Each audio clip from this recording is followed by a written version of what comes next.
திருச்சிற்றம்பலம்.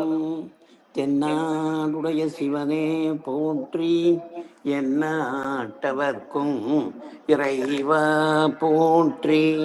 அரஹர நம பார்வதி பதையே, அரஹர மகாதேவா. பூழியர்கோன் வெப்பொழித்த புகழியர்கோன் கழல் போற்றி, ஆழிமிசை கல்மிதப்பில் அணைந்த பிரான் அடி போற்றி. வாழி திருநாவலூர் வன் தொண்டர் பதம் போற்றி, ஊழிமலி திருவாத ஊரர் திருத்தாள் போற்றி. பீடியதன் உருமை கொளமிகு கரியடு வடிகுடு தனதடி வழிபடும் ஆவரிடர் கடிகணபதி வர அருளினன் மீது கூடை வடிவினர் பயில் வலி வலம் உரை இறையே. நம் கடம்பனை பெற்றவள் பங்கினன் தென் கடம்பை திருக்கர கோயிலான் தன் கடன் அடியேனையும் தாங்குதல் என் கடன் பணி செய்து கிடப்பதே. திருச்சிற்றம்பலம்.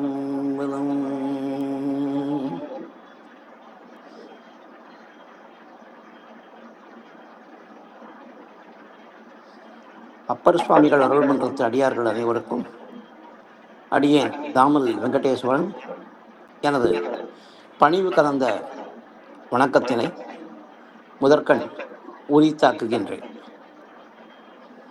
இன்று நாம் சிந்தனைக்கு எடுத்துக்கொள்ள இருக்கும் திருப்பதிகம் 2ஆம் திருமுறை 74வது பதிகமாக வைக்கப்பட்டுள்ளது. சீர்காழி தலத்தின் மீது திருஞான சம்பந்த பெருமானார் அருளி செய்த இந்த திருப்பதிகம் காந்தாரம் பண்டில் இசைத்து பாடும் வண்ணம் இயற்றப்பட்ட பாடல்கள் கொண்ட திருப்பதிகமாகும். பூமகனூர் புத்தேளுக்கு இறைவன் என்று தொடங்கும் திருப்பதிகம்.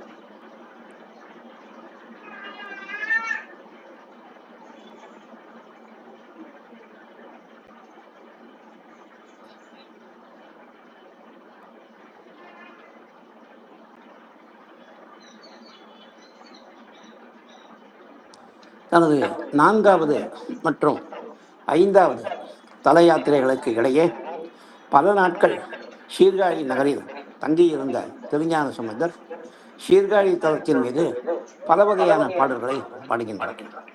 அத்தகைய பதிகங்களில் பல தமிழ் இலக்கியத்திற்கு முன்னோடியாக விளங்கின என்று சேக்கிழார் பெரிய புராணத்தில் கூறுகின்றார். விகற்பம் இந்த பதிகத்தினை மற்ற பிற மிரைக்கவிகளுடன் சேர்த்து ஆதி விகற்பம் என்று சேக்கிழார் கூறுகின்றார். விகற்பம் என்றால் மாறுபட்டது என்று பொருள். பெரும்பான்மையான பதிகங்களின் அமைப்பிலிருந்து மாறுபட்டதால் சேக்கிழார் இவ்வாறு அழைத்தார் போலும். பல்பெயர் 10 என்று அழைக்கப்படும் எரியார் மழு ஒன்று என்று தொடங்கும் பதிகமும், விளங்கிய ஷீர் 2ஆம் திருமுறை 73வது என்று தொடங்கும் கோமுத்திரி அந்தாதி பதிகமும் இந்த ஆதி விகற்பங்கள் என்று சேக்கிழார் கருதும் பதிகங்களில் அடங்கியவை என்று அறிஞர்கள் கூறுகின்றனர். இந்த பதிகமும் 12 பாடல்களை உடையதாக சீர்காழி தலத்தில் 12 பெயர்களையும் எடுத்து உரைப்பதாக அமைந்துள்ளது. இந்த பதிகம் கோமுத்திரி என்ற சித்திரக்கவி வகையை சார்ந்தது என்று கூறுவார்கள். வடமொழியில் இயற்றப்பட்ட காவ்யா தர்சனம் என்ற நூலினை ஆதாரமாக கொண்டு தமிழில் கண்டி அலங்காரம் என்று ஒரு நூல் இயற்றப்பட்டுள்ளது. இந்த நூலில் சித்திரக்கவிகளின் வகைகள் எடுத்துரைக்கப்படுகின்றன. இதனில் உள்ள ஒரு பாடல் 12 வகையான சித்திரக்கவிகளை குறிப்பிடுகின்றது. இந்த பாடலில் குறிப்பிடப்பட்டுள்ள மாலை மாற்று வகைக்கு திருஞான சம்பந்தர் அருளிய யாமாமா என்று தொடங்கும் பதிகம் சிறந்த உதாரணம். கூடற் சதுக்கம் என்ற வகைக்கு எடுத்துக்காட்டாக 3ஆம் திருமுறை பதிக பாடல்கள் 3ஆம் திருமுறை 106வது பதிகம் அமைந்துள்ளன. வினாவிடை பதிகங்கள் பல முதல் 3 திருமுறைகளில் காணப்படுகின்றன.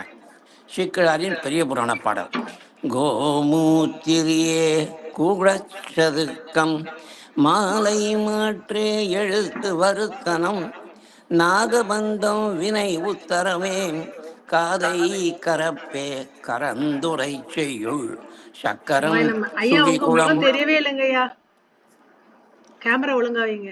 தண்டி அலங்காரத்தின் பாடல் கோமூத்திரியே கூடற் சதுக்கம் மாலை மாற்றே எழுத்து வருத்தனம் நாகபந்தம் வினா உத்தரமே காதை கரப்பே கரந்துரை செய்யுள் சக்கரம் சுழிகுளம் சாருப்பதோப்பத்திரம் அக்கர சதகமும் அவற்றின் பால.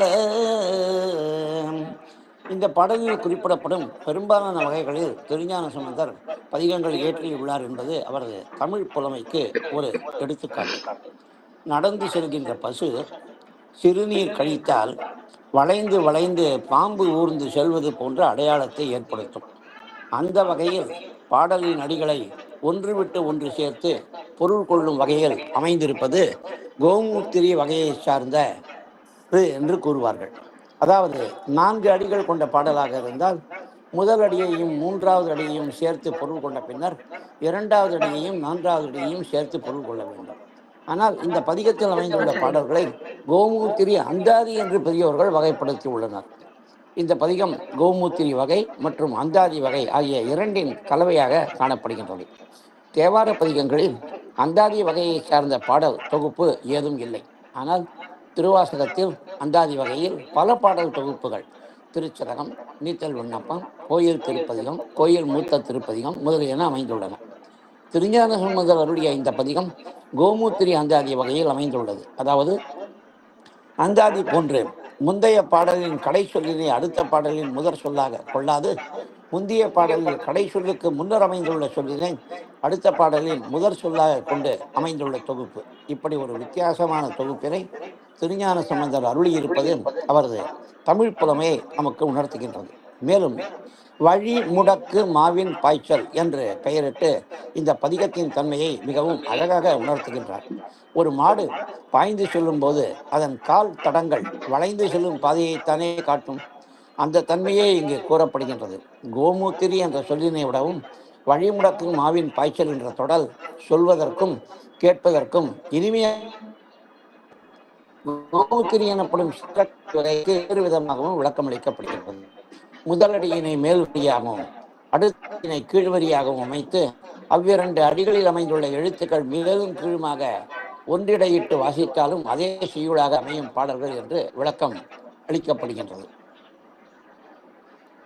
பதிகத்தின் முதல் பாடல் பூமுகனூர் புக்கேளு திரைவனூர் குறைவிலா புகலி பூமேல் மாமகளூர் வெங்கூரு நல் தோணி பூரம் பூந்தராய் வாய்ந்த இஞ்சி சேமம் மீது சீரபூரம் சீர்புறவ நிறை புகழ் சண்பை காழி கொச்சை காமனை முன் காய்ந்த நூதல் கண்ணவனூர் கழுமலம் நாம் கருதும் ஊரே.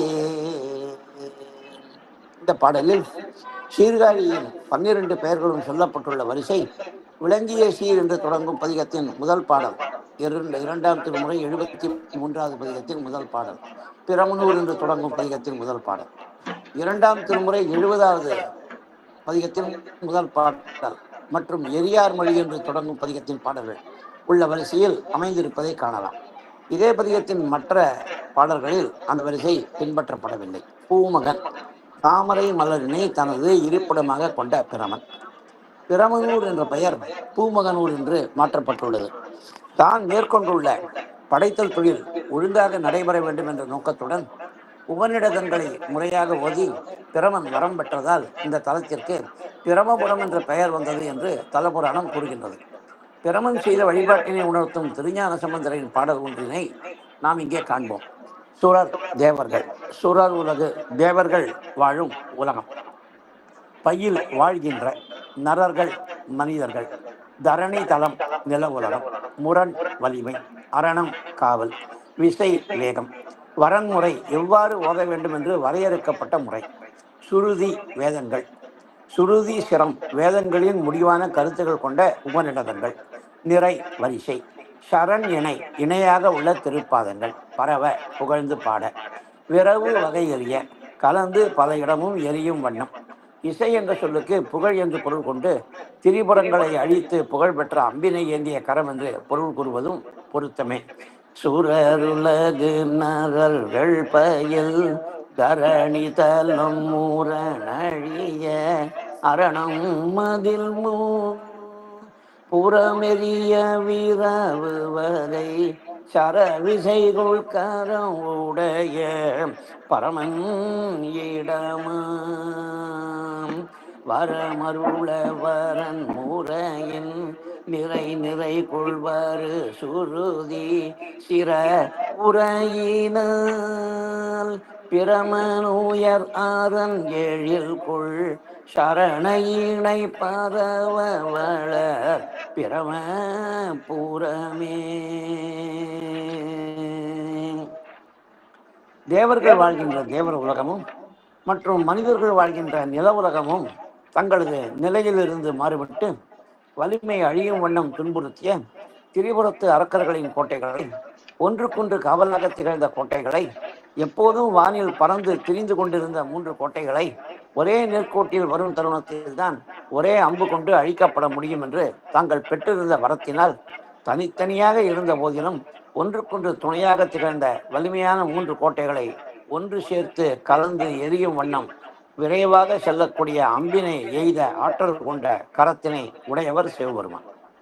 வேதங்களின் முடிவான பொருளை உணர்த்தும் உபநிடதங்களின் வாக்கியங்களை எல்லா ஸ்வரங்களும் வரிசை முறையில் நிறைவாக அமையும் வண்ணம் முறையாக அவை ஓத வேண்டிய முறையில் தான் மேலும் மேலும் உயர்வடைய வேண்டும் என்ற நோக்கத்துடன் ஓதிய பிரமன் பெருமானின் அழகிய இணையான மலரடிகளை தான் புகழ்ந்து பாடி தான் வேண்டிய வரங்களை பெற்றார்.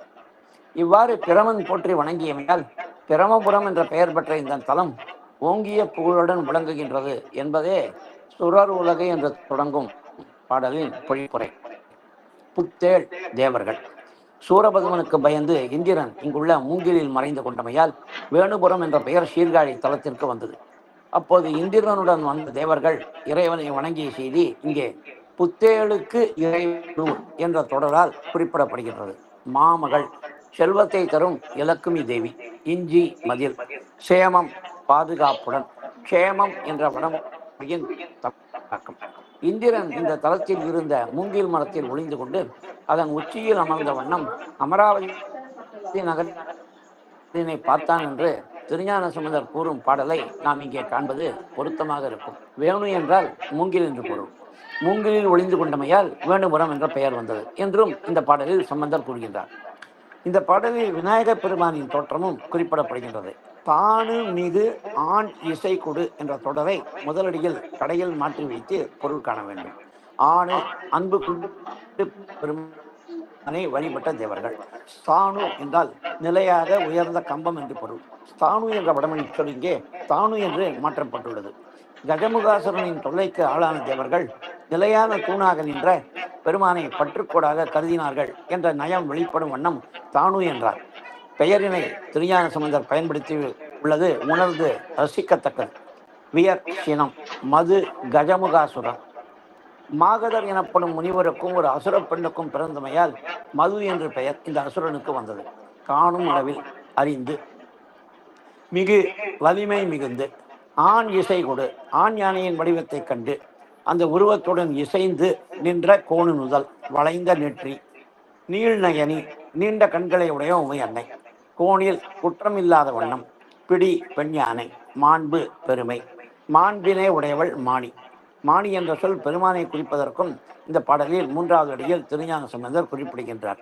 தானு மிகு ஆணிசை கோடு ஆணுவியற்பேனுமது காணும் அளவில் கோணு நூதல் நீழ்நயனி கோணில் பீடி மாணிமது நானும் வகையே ஏணு கரி பூணழிய ஆணியல் கொள்மாணிபதி ஷேன் அமரர்கோன் வேணுவினை ஏணி நகர் காணில் தீவி காணன வேணு பூரமே. தன்னிடம் மிகுந்த அன்பு கொண்டு தேவர்கள் வழிபட்டதை கண்ட பெருமான், காணு என்று அழைக்கப்படும் பெருமான், கஜமுகன் என்ற அரக்கன் தேவர்கள் மீது கொண்டிருந்த சினத்தின் விளைவாக தேவர்கள் அடைந்த துன்பத்தினை கண்டு அவர்கள் பால் கருணை கொண்டு அவர்களது துன்பத்தை தீர்க்க திருவுள்ளம் கொண்டார். பிரணவ வடிவம் பொறிக்கப்பட்டிருந்த சித்திரத்தில் எழுந்த வலிமை மிகுந்த ஆண் யானையை கண்ட பெருமான் அதன் உருவத்துடன் இணைந்து நிற்க, வளைந்து நெற்றியும் நீண்ட கண்களும் கொண்டு பெருமை உடையவளாக திகழும் உமை அன்னை குற்றமில்லாத வகையில் பெண் யானையாக மாறியதைக் கண்டு அந்த உருவத்துடன் இணைய விநாயக பெருமான் தோன்றினார். போரில் தோற்று கஜமுகாசுரன் நாணம் அடையும் வண்ணமும், வல்லமை மிகுந்த கஜமுகன் செய்து வந்த தீயல் செயல்கள் அழியும் வண்ணமும், கஜமுகனை அழித்தவனும் ஆண்மை இயல்பு கொண்டவனுமாகிய விநாயக பெருமானை தோற்றுவித்த பெருமையை உடைய சிவபெருமானது பதி சீர்காழியாகும். இந்த தலம் புகழ்மிந்த தேவர்களின் தலைவனாகிய இந்திரன் தான் ஒளிந்து கொண்டிருந்த மூங்கிலின் உச்சியில் ஏறி தனது நகரமாகிய அமராவதியை காணும் பொருட்டு நட்ட மூங்கில் மரத்தினை உடையதால் வேணுபுரம் என்ற பெயர் பெற்றது என்பதே தானுமிகு என்று தொடங்கும் பாடலின் பொழிப்புரை. பூமகனூர் புத்தேளுக்கு என்று தொடங்கும் பாடலின் பொழிப்புரையை இப்போது காண்போம். தாமரை மலரில் உறையும் பிரமனால் வழிபடப்பட்டதால் பிரமபுரம் என்றும், சூரபதுமனுக்கு பயந்து கொண்டு மூங்கில் காட்டினில் இந்திரன் ஒளிந்து கொண்ட போது தேவர்களும் இந்திரனுடன் சேர்ந்து இறைவனை வழிபட்டதால் வேணுபுரம் என்றும், குறைவில்லாத வளம் கொண்ட புகழி நகரம் என்றும், உலகில் மற்ற நகரங்களிலும் செல்வ சிறப்பினை உடைத்ததாக இலக்கு மீது உறையும் வென்றும், நல்ல தோணிபுரம் என்றும், பூந்தராய் என்றும், வலிமையான மதில் சுவர்களை கொண்டு பாதுகாப்பாக விளங்கும் சிறப்புறம் என்றும், சிறப்பினை உடைய புறவம் என்றும், நிறைந்த புகழினை உடைய சண்பை நகரம் என்றும், காழி என்றும், கொச்சை வயம் என்றும், தனது நெற்றிக்கண்ணை திறந்து காமனை அளித்த இறைவனின் ஊர் கழுமலம் என்றும் 12 பெயர்களை உடைய சீர்காழி தலமே அடியேன் எப்போதும் கருத்தினில் கொள்ளும் தலமாகும். பதிகத்தின் 2வது பாடல். கருத்துடைய மறையவர் சேர் கழுமலமை தோணி பூரம் கனகமாட பொருத்துகள் வெங்கூறு புகழி ஓங்கு தராய் உலகாரும் கொச்சை காழி திருத்திகழும் சிறபுரம் தேவேந்திரனூர் செங்கமலத்தயனூர் தெய்வன் கருத்திகழும் போழில் பூரவம் சண்பை சடைமுடி அண்ணல் தங்கும் ஊரே. கனகம் பொன், திரு இலக்குமி தேவி, தரு மரம், தெய்வத்தரு, தெய்வத்தன்மை வாய்ந்த கற்பக மரம், மெய் பிரளயத்திலும் அழியாது நிலைத்து நிற்கும். பல திருமுறை பாடல்களில் தனது அடியார்களை நினைக்கும் பொருட்களை தருகின்ற பெருமானை கற்பகம் என்றே அழைக்கின்றனர். நேரம் கருதி இந்த கற்பகம் என்று குறிப்பிடப்படும் தேவார பாடல்களுக்கு நான் உள்ள போகலை. பதிகத்தின் 2வது பாடலின் பொழிப்புரை.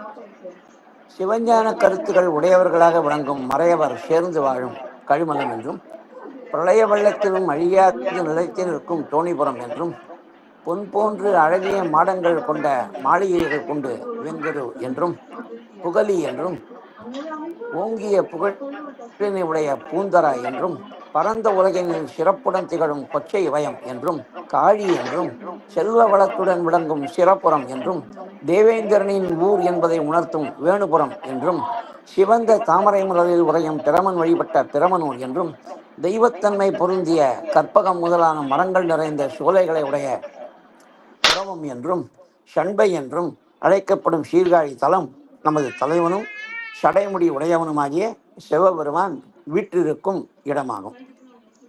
பதிகத்தின் 3வது பாடல்.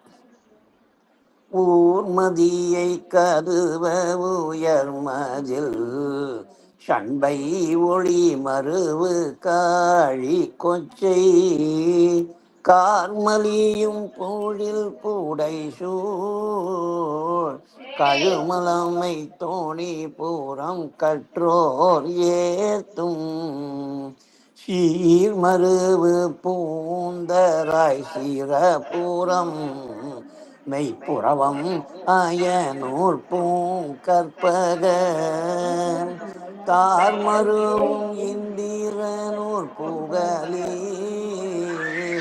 வெங்குரு கங்கை தரித்தோன் ஊரே. கதுவ பற்ற. ஊர்மதி விண்ணில் ஊர்ந்து செல்லும் சந்திரன். கார் மேகங்கள். முதலடியில் உள்ள சொற்களை உயர்மதில் ஊர் மதியை கதுவ என்று மாற்றி அமைத்து பொருள் காண வேண்டும். அருளாளர்கள் சிவபெருமானை வழிபடும் சான்றோர்களையே கற்றவர் என்று அடையாளம் காண்கின்றார்கள். அத்தகைய கற்றோர்கள் சிவபெருமான் பொருந்தி உரைகின்ற சீர்காழி தலத்தினை கொண்டாடுவதாக திருஞான சம்பந்தர் இந்த பாடலில் கூறுகின்றார். அயன் பிரமன். அயனூர் பிரமனால் வழிபடப்பட்டதால் பிரமாபுரம் என்ற பெயரினை கொண்ட சீர்காழி தலம். மெய்ப்புறவம் என்று இந்த பாடலில் குறிப்பிடுவதை உணரலாம். மற்ற தலங்கள் ஊழிக்காலத்தில் அழிந்துபட ஊழிக்காலத்திலும் அழியாமல் இருக்கும் தன்மையுடைய காழி தலம் என்பதை உணர்த்தவும் முகமாக மெய்ப்புறவம் என்று அழைத்தார் போலும். பாடலின் பொழிப்புரை. வானில் ஊர்ந்து செல்லும் சந்திரனை பற்றும் வண்ணம் உயர்ந்த மதில்களை உடைய ஷண்பை என்றும், ஒளியுடன் திகழும் காழி என்றும், கொச்சை வயம் என்றும், மேகங்கள் தவழும் அழகிய சோலைகளால் சூழப்பட்ட கழுமலம் என்றும், பிரளய வெள்ளத்தில் மூழ்கி அழியாமல் மிதந்து நிலையாக நின்ற தோணிபுரம் என்றும், கற்றோர்கள் புகழும் சிறப்பினை உடைய பூந்தர என்றும், சிறப்புறம் என்றும், என்றும் அழியாமல் நிலைத்து நிற்கும் புறவம் என்றும், அயன் என்று அழைக்கப்படும் பிரமனின் ஊர் என்பதை உணர்த்தும் பிரமனூர் என்றும், அழகிய கற்பக மரங்களை உடைய இந்திரன் வழிபட்ட வேணுபுரம் என்றும், புகலி என்றும், வெங்குடி என்றும் அழைக்கப்படும் சீர்காழி நகரம் கங்கை நதியினை தனது சடையினில் மறைத்த சிவபெருமானின் ஊர் ஆகும். பதிகத்தின் 4வது பாடல். தரித்த மறையாளர் மீது வெங்குரு சீர்தோணி பூரம் தரியாரிஞ்சி எரித்தவன் சேர்க்கழுமலமே கொச்சை பூந்தராய் புகழி இமையோர் கோனூர் தெரித்த புகழ் சீரபுரம் சீர்த்திகள் காழி ஷண்பை செழு மறைகள் எல்லாம் விரித்த புகழ் பூரவம் வீரை கமலத்தோன் ஊர் உலகில் விளங்கும் ஊரே. தரித்த வேதங்களை நாவில் தரித்த. தரியார் பொறுக்க முடியாதவர்கள். தேவர்களும் மனிதர்களும் நிம்மதியாக வாழ்வதைக் கண்டு பொறுக்க முடியாமல் அவர்களுக்கு தொடர்ந்து துன்பம் இழைத்த திரிபுரத்து அரக்கர்கள். இஞ்சி கோட்டை மதில். விரை நறுமணம். தெரித்த விளங்கிய. கமலத்தோன் ஊர் என்று பிரமபுரம் எனப்படும் தலத்தின் பெயரை சற்று மாற்றி திருஞான சம்பந்தர் இந்த பாடலில் கையாண்டுள்ளார். பிரமபுரம் என்ற பெயர் வந்ததன் காரணத்தை நாம் இந்த பதிகத்தின் முதல் பாடலின் விளக்கத்தில் கண்டோம். பாடலின் பொழிப்புரை. இடைவிடாது வேதங்கள் ஓதுவதால் தங்களது நாவினில் வேதங்களை தரித்தவர்களாக விளங்கும் அந்தணர்கள் மிகுந்த வெங்குரு என்றும், சிறப்பு வாய்ந்த தோணிபுரம் என்றும், தேவர்களும் மனிதர்களும் நிம்மதியாக வாழ்வதைக் கண்டு பொறுக்க முடியாமல் அவர்களுக்கு தொடர்ந்து துன்பம் இழைத்து அனைவருக்கும் பகைவர்களாக திகழ்ந்த திரிபுரத்து அரக்கர்களின் வலிமை வாய்ந்த 3 பறக்கும் கோட்டைகளையும் ஒருங்கே எரித்த இறைவனாகிய சிவபெருமான் சேரும் இடமாகிய கழுமலம் என்றும், கொச்சை வயம் என்றும், பூந்தராய் என்றும், புகலி என்றும், வானவர்களின் தலைவனாகிய இந்திரன் ஒளிந்து கொண்டதால் வேணுபுரம் என்ற பெயரினை பெற்ற தலம் என்றும், விளங்கிய புகழினை உடைய சிரபுரம் என்றும், சிறப்புகள் பொருந்தி திகழும் காழி என்றும், சண்பை என்றும், செழுமை வாய்ந்த வேதங்களன் புகழ் விரித்து சொல்லப்படும் புறவம் என்றும், நறுமணம் வாய்ந்த தாமரை மலரில் உறையும் பிரமன் வழிபட்டதால் பிரமபுரம் என்றும் அழைக்கப்படும் சீர்காழி நகரம் உலகினில் சிறந்து விளங்குகின்றது. பதிகத்தின் 5வது பாடல். விளங்கைய நூற்பூந்தராய் மீது சண்பை வேணு பூரம் மேகம் ஏக்கும் இளங்கமுகம் பொழில் தோணி பூரம் காழி எழில் புகலி பூரவம் ஏற வளம் கவரும் வயல் கொச்சை வெங்கூறு மா சிரபுரம் வன்னஞ்சம் உண்டு களங்கம் மாலி களத்தவன் சீர் கழுமலம் காமனூடலம் காய்ந்தோன் ஊரே.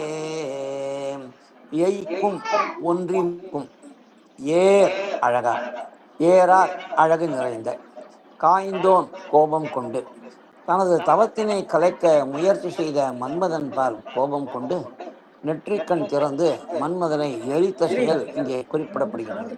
கமுக மரம் பாக்கு மரம், வன்னஞ்சம் வலிமை வாய்ந்த கொடிய ஆலகால விடம், களங்கம் குற்றம், இங்கே கரை என்று பொருள் கொள்ள வேண்டும்.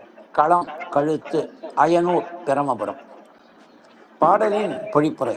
சிறப்புடன் விளங்கும் பிரமபுரம் என்றும், பூந்தராய் என்றும், புகழ் மிகுந்த சண்பை என்றும், வேணுபுரம் என்றும், மேகங்களுடன் ஒன்றி நிற்கும் வண்ணம் உயர்ந்த பாக்கு மரங்கள் நிறைந்த சோலைகள் உடைய தோணிபுரம் என்றும், காழி என்றும், எழிலுடன் விளங்கும் புகலி என்றும், புறவம் என்றும், செழுமையும் அழகும் கலந்து தோன்றும் வயல்கள் நிறைந்த கொச்சை வயம் என்றும், வெங்குரு என்றும், பெருமை வாய்ந்த சிவபுரம் என்றும், கொடிய ஆலகால விடத்தினை தனது கழுத்தினில் தேக்கியதால் கருமை நிறம் கரையாக பிடிந்த கழுத்தினை உடைய விளங்கும் சிவபெருமான் உரையும் சிறந்த தலமாகிய கழுமலம் என்றும் அழைக்கப்படும் இந்த தலம் தனது தவத்தினை கலைக்க முயற்சி செய்த மன்மதன் பால் கோபம் கொண்டு நெற்றிக்கண்ணை ஒழித்து மன்மதனின் உடலை பொடியாக்கிய பெருமான் உரையும் தலமாகும். பதிகத்தின் 6வது பாடல். காய்ந்து வரும் காலனை அன்று உதைத்தவனோ கழுமலம் தோணி பூரம் சீர் ஏய்ந்த வெங்கூரு புகலி இந்திரனோ இருங்கமலத்தயனூர் இன்பம் வாய்ந்த பூரவம் திகழும் சிரபுரம் பூந்தராய் கொச்சை காழி சண்பை சேந்தனை முன் பயந்துலகில் தேவர்கள் தம் பகை கெடுத்தோன் திகழும் ஊரே. காய்ந்து கோபத்துடன். முன்னமே குறிப்பிட்ட நேரத்தில் சிறுவன் மார்க்கண்டேயனின் உயிரை எடுக்க வந்த காலன் சிறுவன் சிவபூஜை செய்து கொண்டிருந்ததை பார்த்து மேலும் கோபம் கொண்டு அவனது கழுத்தினில் பாசக்கயிறு வீசிய நிகழ்ச்சி இங்கே காய்ந்து வரும் காலன் என்ற தொடர் மூலம் குறிப்பிடப்படுகின்றது. சீர் சிறப்பு, ஏய்ந்த பொருந்திய, இந்திரனூர் வேணுபுரம், இரும் பெரிய, சேந்தன் முருகப்பெருமான். ஷே என்றால் குழந்தை என்று பொருள். பெருமானின் ஷேயாகிய முருகப்பெருமான் என்று சேந்தன் என்ற சொல்லுக்கு பொருள் கொள்ள வேண்டும். பயந்து பெற்றெடுத்து. முருகப்பெருமான் சிவபெருமானின் நெற்றிக்கண்ணிலிருந்து தோன்றிய நெருப்பு பொறிகளால் உருவானவன் என்பதால் ஒரு தாயின் கருவிலிருந்து உருவாகாதவன் என்பதை குறிப்பிடும் வண்ணம் முருகனை பெற்றவன் சிவபெருமான் என்று திருஞான சம்பந்தர் இங்கே கூறுகின்றார். கிருபானந்த வாரியார் மிகவும் நகைச்சுவையாக கூறுவார். உலகத்தில் உள்ள ஒரே ஆண்மகன் முருகப்பெருமான் தான் என்று சொல்வார். ஆணாக இருந்த சிவபெருமானுக்கு பிறந்தவன், மற்றவர் எல்லாரும் தாய் மகன் என்று கூறுவார்கள். தேவர்களுக்கு பகைவனாக விளங்கிய சூரபத்மனை கொல்வதற்காக முருகப்பெருமானை தோற்றுவித்தார் என்ற கருத்து உணரப்படும் வண்ணம் முருகனை தோற்றுவித்து தேவர்கள் பகையினை கெடுத்த சிவபெருமான் என்றும் இந்த பாடலில் குறிப்பிடுகின்றார். சிவபெருமானை முருகனை படைத்து தேவர்களின் இடர்களை தீர்த்த செய்தி பல திருமுறை பாடல்களில் சொல்லப்படுகின்றது. முருகப்பெருமானை சேந்தன் என்றும் பல பாடல்கள் குறிப்பிடுகின்றன. நேரம் கருதி இந்த பாடல்களின் விளக்கத்திற்கு உள்ள நான் போல ஒரு 7-8 தேவார பாடல்கள் இருக்கும். பிரமனூர் என்று தொடங்கும் பதிகத்தின் 6வது பாடலின் பொழிப்புரை. பண்டைய நாளில் மிகுந்த கோபத்துடன் சிறுவன் மார்க்கண்டேயனின் உயிரினை பறிக்க வந்த காலனை உதைத்து வீழ்த்திய சிவபெருமானின் ஊர் கல்லம் என்றும், சிறப்பு வாய்ந்த தோணிபுரம் என்றும், சிறப்புகள் வாய்ந்த வெங்குரு என்றும், புகலி என்றும், இந்திரனின் ஊர் எனப்படும் வேணுபுரம் என்றும், சிறந்த தாமரை பூவினில் அமர்ந்துள்ள பிரமனின் ஊர் எனப்படும் பிரமபுரம் என்றும், இறை உணர்வு மற்றும் செல்வச் செழிப்பு காரணமாக அனைவரும் இன்பமுடன் வாழும் புறவம் என்றும், வளமையுடன் திகழும் சிறப்புறம் என்றும், பூங்கரை என்றும், கொச்சை வயம் என்றும், காழி என்றும், ஷண்பை என்றும், தேவர்களின் பகையாகிய சூரபதுமனை அழிக்கும் ஆற்றல் வாய்ந்த முருகப்பெருமானை பெற்றெடுத்த சிவபெருமான் திகழும் சீர்காழி தலம் அழைக்கப்படுகின்றது. பதிகத்தின் 7வது பாடல். திகழ் மாடமலி ஷண்பை பூந்தராய் பிரமனூர் காழி தேசார் மிகு தோணி பூரம் திகழும் வேணு பூரம் வயம் கொச்சை பூரவம் விண்ணோர்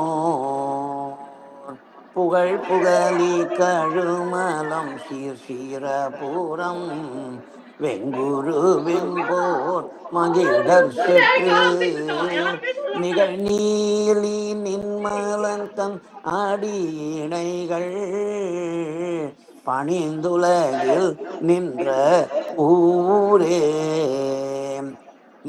மலிந்த தேசு ஒளி தேசார் ஒளி பொருந்திய சூரபதுமனுக்கு அஞ்சிய தேவர்கள் சிவபெருமானிடம் சரணடைந்த இடம் என்பதால் புகலி என்ற பெயர் வந்ததாக கூறுவார்கள். இந்த செய்தியை உணர்த்தும் திருஞான சம்பந்தரின் பாடல் தாருகனை கொல்வதற்காக காளியை படைத்ததும் அதன் பின்னர் காளிக்கு ஏற்பட்ட கோபத்தை அடக்கும் வண்ணம் நடனமாடியதும் சொல்லப்பட்டுள்ளது. அத்தகைய பாடல்கள் அதிகமாக தேவாரத்தில் காணப்படுகின்றன. இந்த நிகழ்ச்சி மச்ச புராணத்தில் விரிவாக சொல்லப்பட்டுள்ளது. பாம்புரம் தலத்தின் மீது அருளிய பதிகத்தின் பாடலில் காளி தேவிக்கான பெருமான் நடனமாடினார் என்று திருஞான சம்பந்தர் கூறுகின்றார். இந்த பாடலில் நகுத்தலை மாலை அணிந்த பெருமான் என்று குறிப்பிடுகின்றார். மனிதர்கள் அனைவரும் தங்களது உடல் நிலையானது என்ற எண்ணத்துடன் இருப்பதைக் கண்டு அந்த தலைகள் சிரிப்பதாக திருஞான சம்பந்தர் கற்பனை செய்வதாக அழகான விளக்கம் ஒன்றினை திரு தண்டபாணி தேசிகர் அளிக்கின்றார். கான் சுடுகாடு ஓத்து ஒலி வேதங்களின் ஒலி ஓவா நீங்காத பாம்பர நகரத்து வேதியர்களை முறையாக வேள்விகள் செய்தனர் என்று திருஞான சம்பந்தர் இங்கே கூறுகின்றார்.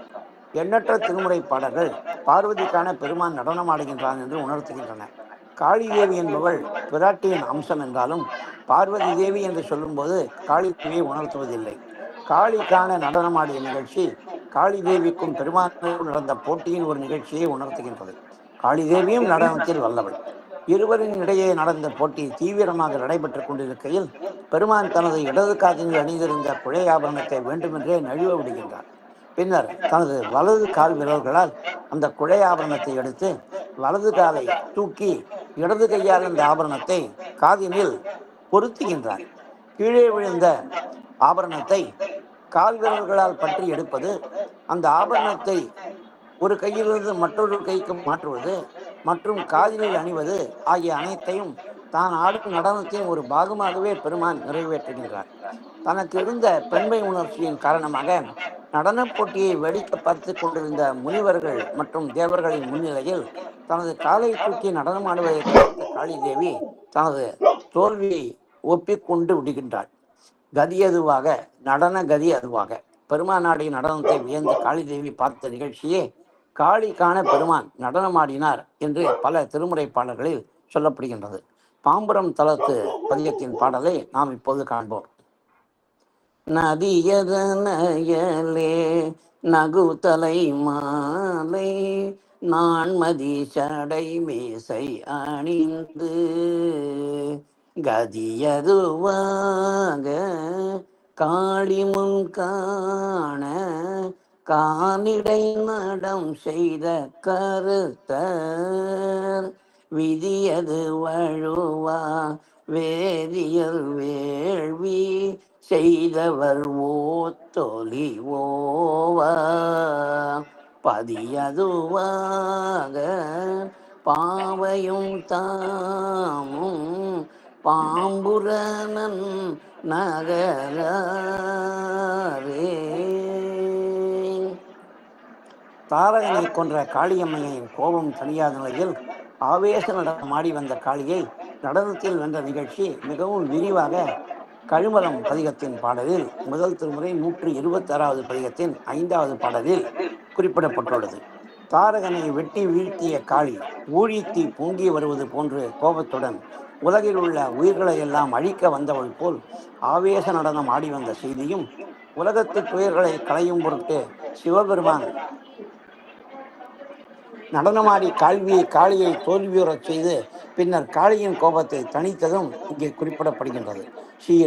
சீறி வந்த தாரகன், வீறு தனித்து இருத்தல், சொக்கத்தே சொக்கம் என்ற நடனம், செங்கதம் சிவந்த கோபம், கைக்க வெறுக்க, ஏயாமே பொருந்தாத வண்ணம், பேர் யுக்கம் பெரிய குழித்தி, திக்கிற்றே வற்றற்றே தீகழ்ந்திலங்கு மண்டல சீரார் வீரார் போரார் தாரகனவன் அவனுடன் எதிரே புக்கிட்டே வெட்டிட்டே புகைந்தெழுந்த சண்டத்தீ போலே பூநீர் தீகான்மீ புணர்தரும் உயிர்கள் தீரம் சொக்கத்தே நிர்தத்தே தொடர்ந்த மங்கை செங்கத தோடேயாமே மாலோக துயர் களைபவனதிடம் கை கப்பேர் உக்கத்தே கனன்று மெண்டு தண்டலை காடே ஓட ஊரே சேர் கழுமலவள நகரே.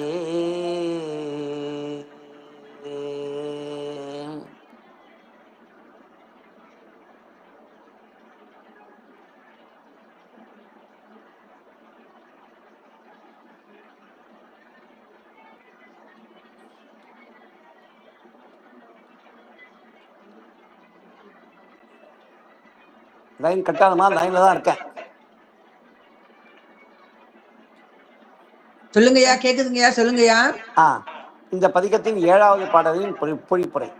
பொலிவுடன் திகழும் மாடங்கள் நிறைந்த சண்பை என்றும், பூந்தராய் என்றும், பிரமனூர் என்றும், காழி என்றும், மிகவும் அதிகமான ஒளி பொருந்திய தோணிபுரம் என்றும், சிறப்புடன் திகழும் வேணுபுரம் என்றும், கொச்சை வயம் என்றும், புறவம் என்றும், விண்ணோர்களால் புகழப்படும் புகலி என்றும், கழுமலம் என்றும், சிறப்பு வாய்ந்த சிறப்புறம் என்றும், வெங்குரு என்றும் அழைக்கப்படுவது கடுமையான போரின் முடிவினில் மகிடாசுரனை வெற்றி கொண்ட நீலி என்று அழைக்கப்படும் காளி மகிடனை கொன்றதால் ஏற்பட்ட பழியினை நீக்கிக் கொள்ளும் பொருட்டு பணிந்து வணங்கும் திருவடிகளை உடைய நிர்மலனாகிய சிவபெருமான் உடையும் ஊராகிய சீர்காழி ஆகும். பதிகத்தின் 8வது பாடல். நின்ற மதில் சூழ்த்தரு வெங்குரு தோணிபுரம் நிகழும் வேணுமன்றில் ஒன்று கழுமலம் கொச்சை உயர் காழி சண்பை வளர்பூரவம் மூடி சென்று பூரம் காக்கும் சிறபூரம் பூந்தராய் புகலி தேவர் கோனூர் வென்றிமலி பிரமபுரம் பூதங்கள் தாம் காக்க மிக்க ஊரே.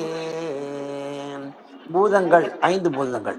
பஞ்சபூதங்களில் ஒன்றாக குறிப்பிடப்படும் நீரினை உணர்த்தும்.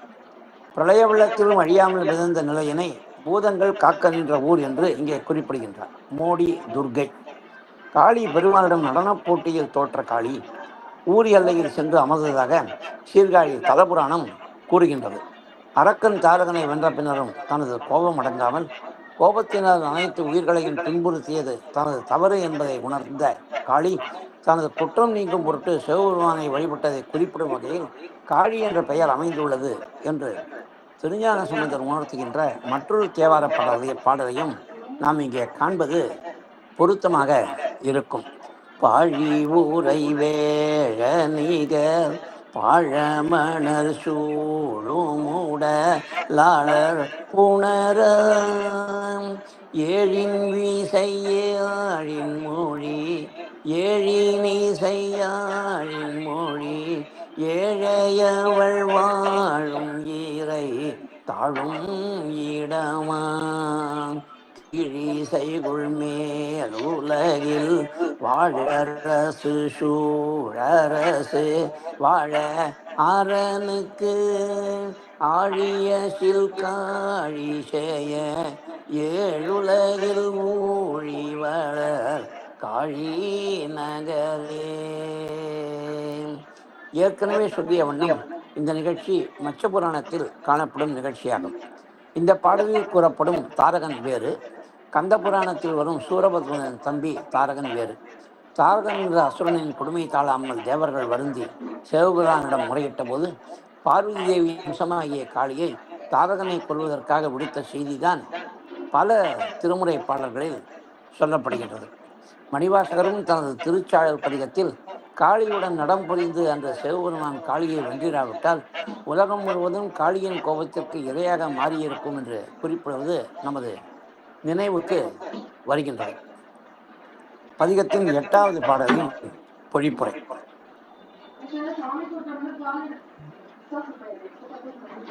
மதில்கள் சூழ்ந்து விளங்கும் வெங்குரு என்றும் தோணிபுரம் என்றும் ஒலிவுடன் விளங்கும் மன்றில் கொண்ட வேணுபுரம் என்றும் ஒப்பற்ற கழுமலம் என்றும் கொச்சை வயம் என்றும் உயர்ந்த காழி என்றும் வளர்ந்த புகழ் உடைய புறவம் என்றும் காளி தேவி ஊர் எல்லையில் கோயில் கொண்டு காக்கும் சிறப்புறம் என்றும் பூந்தர என்றும் புகலி என்றும் தேவர்களின் தலைவனாகிய இந்திரனின் ஊர் வேணுபுரம் என்றும் வெற்றிகள் வழங்கும் பிரமபுரம் என்றும் அழைக்கப்படும் சீர்காழி நகரம் 5 பூதங்களும் சேர்ந்து எப்போதும் அழியாமல் நிலையாக இருக்கும் வண்ணம் காக்கும் சீர்காழி நகரமாகும். பதிகத்தின் 9வது பாடல்.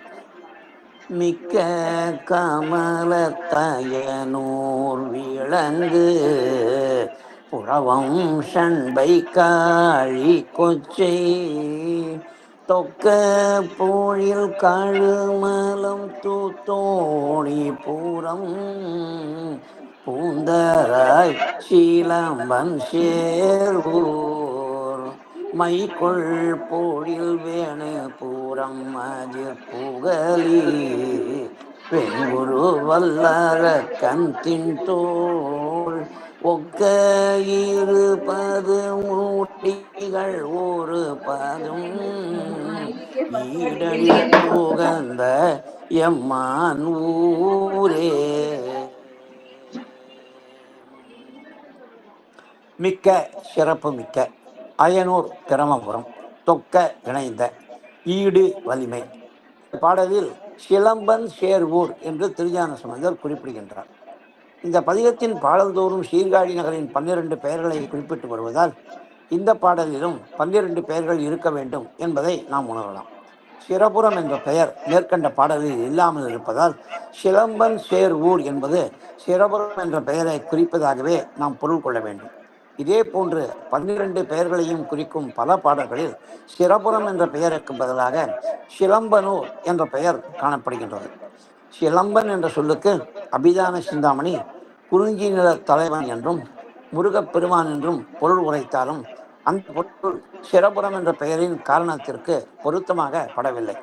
சில அறிஞர்கள் சிலம்பன் என்பதற்கு நாகநாதன் என்று பொருள் கொண்டு நாகநாதனாகிய இறைவன் உறையும் இடம் என்று பொருள் கூறுகின்றனர். ராகு வழிபட்டதால் சிரபுரம் என்ற பெயர் வந்ததாக தலபுராணம் குறிப்பிடுகின்றது. ராகுவை பாம்பின் அம்சமாக கொண்டு ராகு வழிபட்டதால் ராகுக்கு நாதனாக தலைவனாக திகழ்ந்த பெருமான் என்று பொருள் கொள்வது மிகவும் பொருத்தமாக உள்ளது. மேலும் சிலம்பன் என்ற சொல் அரக்கன் ஒருவனை குறிப்பதாக சிவகவிமணியார் விளக்கமளிக்கின்றார். எனவே ராகு கிரகமாக மாறுவதற்கு முன்னர் சுவர்பானுவாக இருந்த அரக்கனே சிலம்பன் என்று திருஞான சம்பந்தரால் குறிப்பிடப்படுகின்றது என்று சிவகவிமணியாரின் விளக்கம் மிகவும் பொருத்தமாக உள்ளது. சுவர்பானு என்ற அரக்கன் பார்க்கடலிலிருந்து பொங்கி வந்த அமுதத்தை மோகினியாக வந்த திருமால் வஞ்சகமாக தேவர்களுக்கு மட்டும் அளித்து வந்ததைக் கண்டு தானும் தேவர்களின் நடுவே அமர்ந்து அமுதம் பெறுவதற்கு முயற்சி செய்தான். தங்களின் இடையே அமர்ந்து அவன் அமுதம் பெற்றதை உணர்ந்த சூரியனும் சந்திரனும் திருமாலிடம் அவன் வரிசை மாறி அமர்ந்ததை சுட்டிக்காட்டி உணர்த்தியதால் மோகினி வடிவத்தில் இருந்த திருமால் தான் தனது கையில் வைத்திருந்த கரண்டியால் அவனது தலையை வெட்டினார். ஆனால் அமுதம் உள்ளே சென்றதால் சுவர்பானு உடனே இறக்கவில்லை. அவனது தலை சீர்காழி சென்று இறைவனிடம் இறங்கி முறையிட அரக்கனது உடலுடன் பாம்பின் தலையை பொருத்தியும் அரக்கனது தலையுடன் பாம்பின் உடலை பொருத்தியும் பெருமான் வாழ்வளித்தார். அவர்கள் இருவரும் முறையே ராகு என்றும் கேது என்றும் அழைக்கப்பட்டனர். இந்த சுவர்பானு எனப்படும் அரக்கனே சிலம்பன் என்று தேவாரப் பாடல்களில் அழைக்கப்படுகின்றான். ராகு கேது ஆகிய இருவருக்கும் செய்யப்படும் அஷ்டோத்தர நாமாவளியின் முதல் நாமம் சுவர்பானு நமக என்று இருப்பது நமது நினைவுக்கு வருகின்றது. சுவர்பானுவின் தலை சென்று இறைவனை வழிபட்டமையால் சிரபுரம் என்ற பெயரும் தலத்திற்கு வந்தது. ராகு என்ற பாம்பு வழிபட்டமையால் நாகநாதன் என்றும் பெருமான் அழைக்கப்படுகின்றார். எனவே சிலம்பன் என்ற சொல் பெருமானை வழிபட்டு அருள் பெற்ற சுவர்பானுவை குறிப்பதாகவும் நாகநாத சுவாமி என்ற பெயரினை பெற்ற பெருமானை குறிப்பதாகவும் இரண்டு விதமாக விளக்கம் அளிக்கப்படுகின்றது. இந்த பாடலில் சிரபுரம் என்ற சொல் இல்லாமல் இருப்பதன் பின்னணியில் சிலம்பனூர் என்ற சொல்லுக்கு சிரபுரம் என்று பொருள் சொல்வது மிகவும் பொருத்தமாக உள்ளது. தெய்வத்தரு கற்பக மரம். கற்பக மரம் தனது நிழலில் அமர்வோர் நினைத்ததை அளிக்கும் என்று கூறுவார்கள். சீர்காழி தலத்தில் உள்ள மரங்கள் செழிப்புடன் வளர்ந்து மக்களின் தேவைகள் அனைத்தையும் பூர்த்தி செய்வதால் கற்பக மரங்களுக்கு ஒப்பாக இங்கே ஒப்பிடப்படுகின்றன. வேணுபுரம் என்ற பெயர் இந்திரன் வந்து பெருமானை வழிபட்டதால் வந்த பெயர். எனவே தேவேந்திரன் ஊர் என்று வரும் இடங்களில் வேணுபுரம் என்று பொருள் கொள்வது பொருத்தம். ஒன்பா சிறந்த பாடல்கள். உருவளர் புகழ் வளரும். சான்றோர்கள் மேலும் மேலும் இறைவனை புகழ்ந்து பாடுவதால் பெருமானின் சிறப்பும் தலத்தின் சிறப்பும் மேன்மேலும் வளர்கின்றது என்று திருஞான சம்பந்தரிங்க கூறுகின்றார். உயர்ந்த தேவர். பிரமன், திருமால், இந்திரன் உள்ளிட்ட உயர்ந்த தேவர்கள். வெறுவளர் அச்சம் வளரும் நிலை. பாடலின் பொழிப்புரை. சிறப்பு மிகுந்த தாமரை மலரை தனது இருப்பிடமாக கொண்ட பிரமனின் பெயரால் அழைக்கப்படும் பிரபபுரம் என்றும், சிறந்த புகழுடன் விளங்கும் புறவம் என்றும், சண்பை என்றும், காழி என்றும், கொச்சை வயம் என்றும், சோலைகள் இணைந்த கழுமரம் என்றும், தூய்மை நிறைந்த தோணிபுரம் என்றும், பூந்தரா என்றும், சிலம்பன் சேர்ந்த சிரபுரம் என்றும், இருள் படரும் வண்ணம் அடர்ந்து காணப்படும் சோலைகள் நிறைந்த வேணுபுரம் என்றும், மதில்கள் உடைய வெங்குரு என்றும் அழைக்கப்படும் ஊர் வலிமை வாய்ந்த அரக்கன் ராவணனின் திண்மையான 20 தோள்களும் 10 தலைகளும் ஒன்று சேர்ந்து வலிமை இழக்கும் வண்ணம் கைலை மலையின் கீழே அழுத்திய எமது பெருமானாகிய சிவபெருமானின் ஊர். பதிகத்தின் 10வது பாடல். எம்மான் சேர்வெங்குரு சீர் சிலம்பனூர் நல் புகழி என்றும் பொய்மாண்பிலோர் புறவம் கொச்சை புறந்தவனூர் நல் தோணி பூரம் போர் கைமாவை ஊறி செய்தோன் காழி அயனூர் தராய் சண்பை காவிமால் பூமகன் உணராவரை தழலாய் விளங்கியம் இறைவன் ஊரே. மாண்பு புகழ். பொய் மாண்பு நிலையற்ற புகழ். கைமா கை உடைய விலங்கு. கை உடைய ஒரே விலங்கு யானை. கார் மேகம். காரின் மெய் மால். மேகம் போன்ற மேனியை உடைய திருமால். சிரபுரம் சென்ற பாடலில் விவரமாக சிந்தித்தோம். புரந்தரன் இந்திரன், அயனூர் பிரமனூர் பாடலின் பொழிப்புரை. எமது பெருமான் சென்று சேர்ந்துரையும் வெங்குரு என்றும், சிறப்புகள் வாய்ந்த சிரபுரம் என்றும், கழுமலம் என்றும், அடியார்களுக்கு பல நன்மைகள் பயக்கும் புகழி என்றும், நிலையான புகழினை உடைய சான்றோர்கள் போற்றும் புறவம் என்றும், கொச்சை வயம் என்றும், தேவேந்திரனின் ஊர் என்று சொல்லப்படும் வேணுபுரம் என்றும், நன்மைகள் நல்கும் தோணிபுரம் என்றும், போர்க்குணம் கொண்டதும் துதிக்கை உடையதுமாகிய யானையினை அடக்கி அதன் தோலை போர்வையாக போர்த்து கொண்ட இறைவனது ஊராகிய காழி என்றும், பிரமபுரம் என்றும், பூந்தரா என்றும், சண்பை என்றும் அழைக்கப்படும் சீர்காழி நகரம், கருமேகத்தை போன்று கருமையான மேனி கொண்ட திருமாலும், பூமகன் என்று அழைக்கப்படும் பிரவனும் காண்பதற்கு அரியவனாக நெடிய தீப்பிழம்பாக நின்ற எமது இறைவனாகிய சிவபெருமானின் ஊராகும். பதிகத்தின் 11வது பாடல். இறைவனமர் சண்பை எழில் புறவும் அமையோ அயனூர் இமையோர் கதிவன் சேரும் குறைவில் பூங்கள் வெங்கூறு தோணிபுரம் குணமார் பூந்தராய் நீர் சிறையின் மலினல் சிரபுரம் சீர்காழி வளர்கொச்சை கழுமலம் தேசின்றி பரிதலையோடாமன் கையர் சாக்கியர்கள் பரிசரியா அம்மானூரே.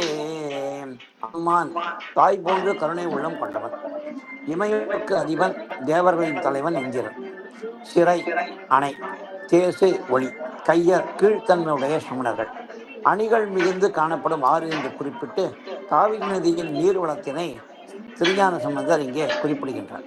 பாடலின் பொழிப்புரை.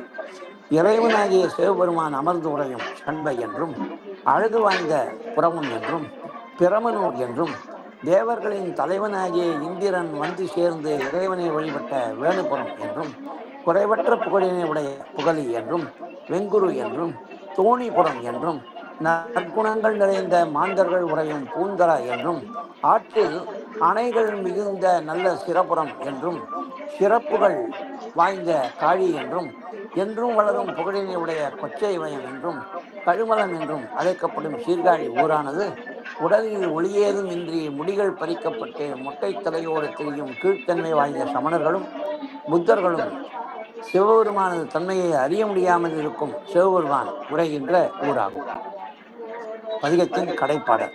அம்மான் சேர்க்கழுமலம் சிரபுரம் வெங்கூறு கொச்சை புறவம் அஞ்சீர் மெய்மான தொன்புகலி மீது காழி தோணி பூரம் தேவர் கோனூர் அம்மான் மன்னுயர் செண்பை தர அயனூர் வழிமுடக்கு மாவின் பாய்ச்சல் தம்மான் என்றொன்றிய ஞானசம் பந்தன் தமிழ் கற்போர் தக்கோர் தாமே. பெருமான் உரையும் தலங்களின் பெயர்களும் பெருமானின் திருநாமங்கள் போன்று புனிதமான மந்திரங்கள் என்று கருதப்படுவதால் தலத்தின் பெயர்களை பலமுறை திரும்ப திரும்ப சொல்வது மந்திர ஜபம் செய்வதற்கு ஒப்பாகும். அதனால்தான் திருஞான சம்பந்தரும் இந்த பதிகத்தை ஓதுவோர் தவம் செய்தவராவர் என்று பதிகத்தின் கடைக்காப்பு பாடலில் குறிப்பால் உணர்த்துகின்றார். இறைவனை குறித்து தவம் செய்வோர் தாமே அவனது அருளினை பெறுவதற்கு தகுதியானவர்கள். மா பெருமை, செல்வம், அஞ்சீர் அம்சீர் அழகும் சிறப்பும் வாய்ந்த, மானம் பெருமை, மெய்மானம் உண்மையான பெருமை, முடக்கு மாறி மாறி பாயும். பாடலின் பொழிப்புரை. தாய் போன்று கருணை உள்ளத்துடன் அருள் புரியும் தலைவனாகிய பெருமான் சென்று சேர்ந்து உரையும் கழுமலம் என்றும், செல்வமும் பெருமையும் உடைய சிறப்புறம் என்றும், வெங்குரு என்றும், கொச்சை வயம் என்றும், அழகும் சிறப்பும் சேர்ந்ததால் நிலையான பெருமையுடன் மிளிரும் புகழி என்றும், சிறப்புகள் நிறைந்த காழி என்றும், தோணிபுரம் என்றும், தேவர்களின் தலைவனாகிய இந்திரன் வழிபட்ட வேணுபுரம் என்றும், இறைவனாகிய பெருமான் நிலையாக தங்குவதால் உயர்ந்த புகழினை உடைய சண்பை என்றும், பூந்தரா என்றும், பிரமபுரம் என்றும், சீர்காழி தலத்தின் 12 பெயர்களையும் குறிப்பிட்டு மாறி மாறி குதித்து பாய்ந்து ஓடும் பசுவின் பாய்ச்சல் வழி போன்ற அமைப்பினில் கோமுத்திரி அமைப்பில் அந்தாதியாக தனது இறைவன் சிவபெருமான் என்ற உணர்வுடன் ஒன்றி திருஞான சம்பந்தன் பாடிய இந்த தமிழ் மாலையை ஓதும் அடியார்கள் புகழுக்கும் இறைவனின் கருணைக்கும் தகுந்தவர்களாக விளங்குவார்கள். சீர்காழி நகரின் 12 பெயர்களையே திரும்ப திரும்ப உணர்த்தும் பாடல்கள் கொண்ட பதிகமாக இருப்பினும் பெருமானின் சிறப்பையும் தல வரலாற்றையும் தலத்தின் சிறப்பையும் இடையிடையே புகுத்தி அழகிய தமிழில் கோமூத்திரி அந்தாதி எனப்படும் புதிய வகையில் ஞானசம்பந்தம் அமைத்துள்ள இந்த பதிகத்தினை மந்திரமாக பாவித்து ஓதி இறைவனின் கருணைக்கு தகுதி படைத்தவர்களாக நாம் அனைவரும் மாறுவோமாக. திருச்சிற்றம்பலம். தென்னாடுடைய சிவனே போற்றி, எந்நாட்டவர்க்கும் இறைவா போற்றி. அரஹர நம பார்வதி பதையே, அரஹர மகாதேவா. மிக மிக ஒரு சிறந்த உரை. எப்படி என்ன சொல்வதென்றே தெரியவில்லை. அவ்வளவு ஒரு நுணுக்கமான ஒரு பரந்துபட்ட அறிவு, பல திருமுறைகளிலும் பரந்துபட்ட ஒரு ஆழ்ந்த ஒரு ஞானமுடைய ஐயா அவர்கள். இன்றுதான் அவருடைய உரையை கேட்டிருக்கிறேன். இப்படிப்பட்ட பெரியவர்களை நாம் இந்த தளங்களிலே அடிக்கடி பயன்படுத்தி கொள்ள வேண்டும். இப்பொழுது பேச முனைந்து நம்ம திருமுறைகளுக்கெல்லாம் விளக்கம் சொல்ல வரக்கூடிய அன்பர்கள் முதலில் பிறர்லாம் பேசக்கூடியதை கேட்க அதான் கட்டல் கூடியார் பெரியார்னு சொல்லி அவ்வளவு சிறப்பாக எனக்கு என்ன சொல்வது என்றே தெரியவில்லை. அவர்களுடைய திருவடிகளை மனத்தால் பற்றி வழங்குகிறேன். இந்த வீடியோ வைக்கக்கூடியதுதான் கொஞ்சம் ஒரு குறைபாடாக இருந்தது. ஐயா அவர்களுக்கு இந்த பதிகத்தை விளக்க கிட்டத்தட்ட ஒரு 2.5 மணி நேரம் கொடுத்தால் அந்தந்த ஒரு 12 பேருக்கும் உள்ள அந்த முழு காரணங்கள், அந்த திருப்பதிகத்துக்கு போனார் பார்த்தீங்களா, அப்படி சிறப்பாக விளக்கக்கூடிய ஒரு ஆற்றல் மிக மிக ஒரு வியப்பாகவும் உள்ளது. இது இப்பொழுது பேச முனையக்கூடிய விரும்பக்கூடிய அன்பர்கள் எல்லாம் இவர்கள் எப்படியெல்லாம் ஆய்ந்திருக்கிறார்கள் என்று சொல்லி, எத்தனை திருப்பதிகளிலிருந்து எத்தனை தொடர்களிலிருந்து எவ்வளவு உதாரணங்கள் எல்லாம் கொடுத்திருக்கிறார்கள். மீண்டும் மீண்டும் நான் சொல்கிறேன், அவர்களுடைய திருவடிகளை தலைமையில் வைத்து பாவித்து வணங்குகிறேன். மிக மிக நல்லது. எல்லோருக்கும் கலந்து கொண்ட அனைவருக்கும் என்னுடைய வாழ்த்துக்களை தெரிவித்துக் கொள்கிறேன்.